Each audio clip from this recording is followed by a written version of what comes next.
Bolsonaro.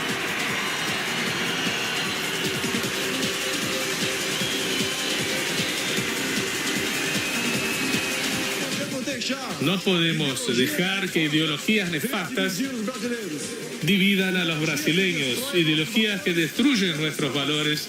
Nuestra preocupación será con la seguridad de las personas de bien y asegurar el derecho de la propiedad y de legítima defensa.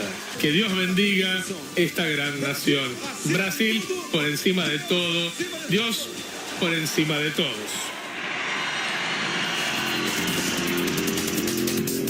Antes de ir a la pausa planteábamos un nuevo interrogante en este desarrollo que está teniendo los primeros días de su gobierno Jair Bolsonaro. ¿Cuál será la relación con los Estados Unidos? Miren, desde el corazón del poder de Brasil se pretende que la relación sea mucho más que buena. Había ganado hace unas poquitas horas, estaba todo en discusión y ya empezaba a desdeñar a la Argentina, lo hacían algunos de sus funcionarios, aunque después se moderaron. ¿Por qué? Porque los 3 puntos principales para él pasaban por Chile, pero pasaban fundamentalmente por los Estados Unidos y también por Israel. ¿Y cuál va a ser la relación que va a tener con Estados Unidos? Miren, Jair Bolsonaro podría ser el sueño logrado de uno de los ideólogos más importantes para Donald Trump, que es Steve Bannon. Un hombre que quiere además esparcir por todo el mundo, de ser posible, esta revolución conservadora o de ultraderecha. Y Jair Bolsonaro es casi un ejemplar perfecto para esto. Pero ¿cómo va a funcionar con Donald Trump? ¿Cuáles son los intereses comunes y estratégicos que tienen, sobre todo en esta parte del continente? Vamos a tratar de aclarar algunos de estos temas. Julio Schilling es politólogo y tiene la generosidad de atendernos. Julio, un saludo cordial desde Argentina.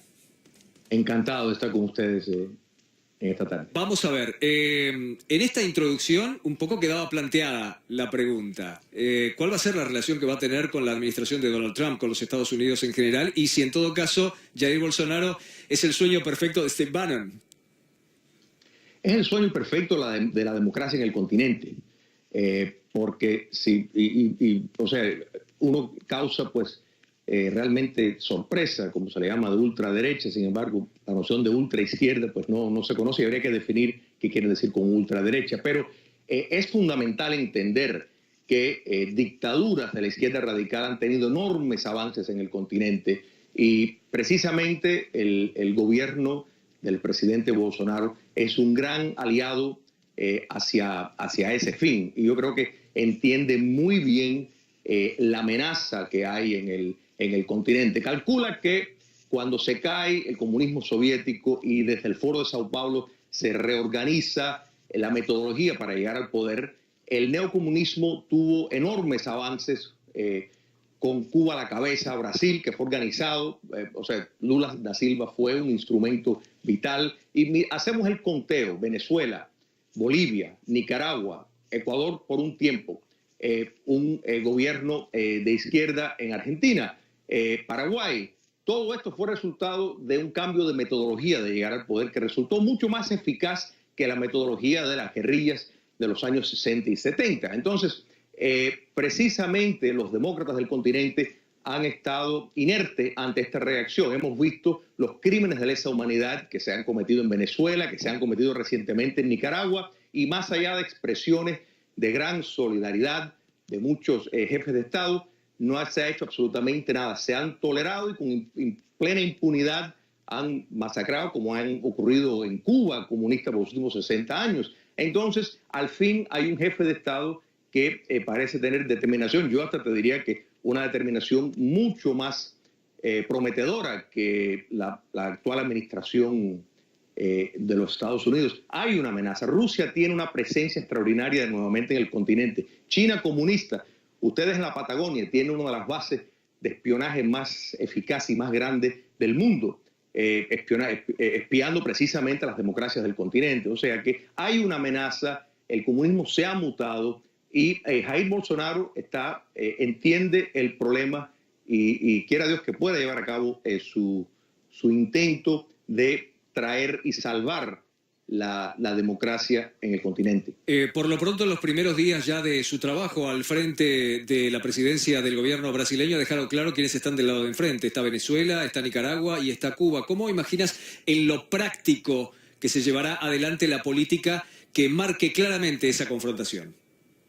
De entrada, es sumamente importante que se está tomando una posición moral, porque realmente es completamente inmoral ver los crímenes de lesa humanidad que se cometen en esta unión de bloque, porque el pensar que Venezuela es un país independiente, Venezuela es una colonia, en efecto, de Cuba comunista, operan en bloque, en unión a Irán, en unión y muy cercano con la Rusia de Putin, y con China comunista, con Corea del Norte, o sea, operan como una multinacional.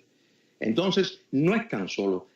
Y podemos incluir también los carteles de droga de México, que están totalmente conectadas con las FARC en cuanto a la metodología de la distribución. No es casualidad que Cuba comunista pues tenía este afán de incorporar a las FARC a la vida civil, porque realmente le ha sido mucho más eficaz esa metodología que estar perdiendo tiempo en la selva, peleando una guerra, cuando la guerra la pueden llevar a cabo con cuello y corbata, vestidos de demócratas y participando para llegar al poder por la vía democrática y después nunca soltarlo. Entonces, esa es la amenaza que se enfrenta. Entonces, es importante una posición moral que vemos que se está tomando. Pero claramente, y miramos, por ejemplo, el secretario general de la OEA, Luis Almagro, que valientemente ha tomado posiciones dignísimas de precisamente condenar todas las atrocidades que se han estado cometiendo en Venezuela, en Nicaragua, y sin embargo no ha ocurrido nada, porque lo que hace falta es un policía para precisamente